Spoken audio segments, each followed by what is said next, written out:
Ассалаумағалейкум барлықтарыңызға. Бізде міне мына ол жұмыртқа ғана жейді екен. Ренжіп отыр. Мына қазір вареники ғана жейді.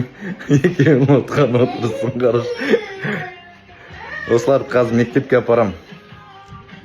Енді бар беретін поддержкамыз осындайда ажарға, ол осы бала-шағаның көңілін тауып, күлдіртіп, аналарының бүгін үйде емес екендігін білдіртпеу ғой.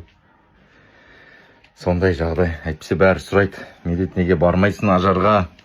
Неге күнде сен орында болсын, күнде болатын едім сол жерде деп. Ол біріншіден 100 километр жерде, екіншіден бала-шағаны қайда тастаймын мен? Барған күннің өзінде бір жарты сағат қана бола аласың жанында. Керек дүниелердің барлығын әперіп жатырмыз. Шипасы Алладан, дұға етіп тілеп қойыңыздар.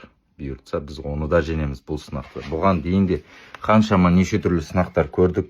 Аллаға сансыз шүкір. Барлығын өтеміз, көрген түстей болып қалады әлі. Тек амандықта болайық. Ажар жаным, мен сені жақсы көремін.